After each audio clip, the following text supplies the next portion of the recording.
Bismillahirrahmanirrahim. Assalamualaikum warahmatullahi wabarakatuh. Bagaimana kabarnya hari ini adik-adik?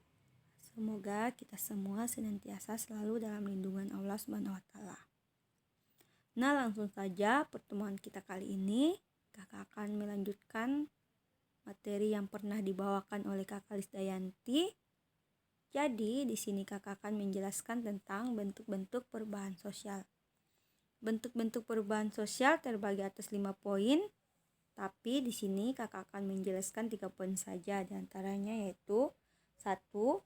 Berdasarkan prosesnya, 2. Berdasarkan ukuran perubahannya, dan ketiga berdasarkan sifat perubahannya.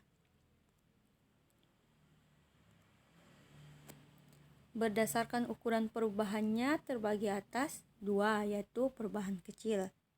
Perubahan kecil yang dimaksud di sini merupakan perubahan yang tidak berpengaruh pada tatanan atau kehidupan seluruh masyarakat, sehingga dapat disebut sebagai perubahan kecil.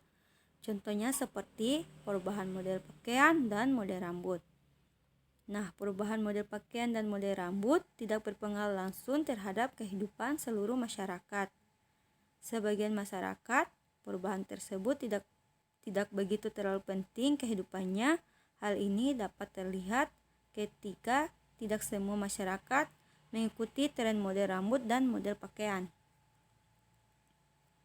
Kedua, perubahan besar.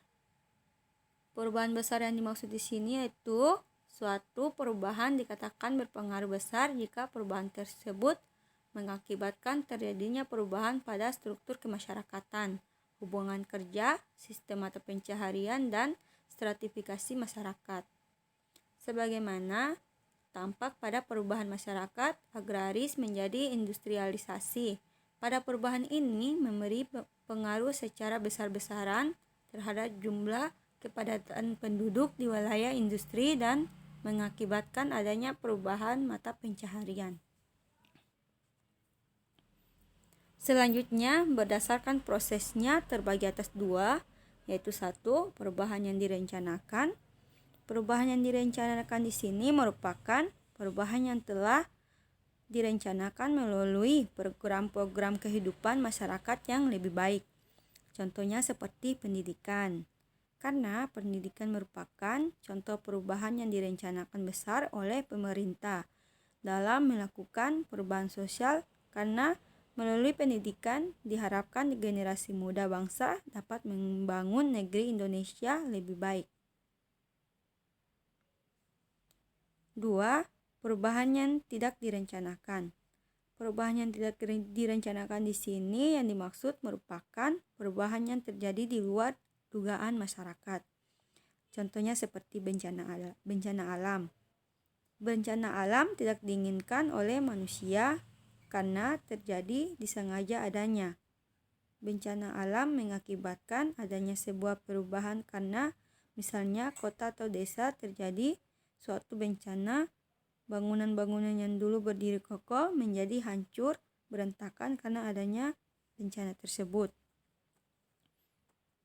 Nah, berdasarkan sifat perubahannya terbagi atas 2 lagi, yaitu 1. Perubahan struktural.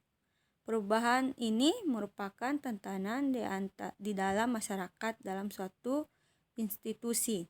Contohnya seperti ketua OSIS. Pada pemilihan ketua OSIS yang baru tentu nanti akan berpengaruh pada perubahan struktural keanggotaan. Bahkan program kerja selama suatu tahun ke depan, hal ini juga akan berpengaruh pada kondisi lingkungan sekolah. Kedua, perubahan proses atau tidak mendasar. Perubahan proses atau tidak mendasar di sini merupakan perubahan terbatas yang disebut penyempurnaan dari perubahan sebelumnya. Nah, contohnya seperti perubahan kurikulum dalam pendidikan. Ketika kurikulum masih dianggap lemah dan kurang tepat untuk mencapai tujuan pendidikan, maka kurikulum tersebut akan dikaji ulang sehingga muncul kurikulum baru dalam pendidikan. Oke, itulah materi untuk pertemuan hari ini. Semoga bermanfaat untuk adik-adik semua. Kurang dan lebihnya kakak mohon maaf. Akhir kata kakak ucapkan wabillahi taufiq walhidayah. Wassalamualaikum warahmatullahi wabarakatuh.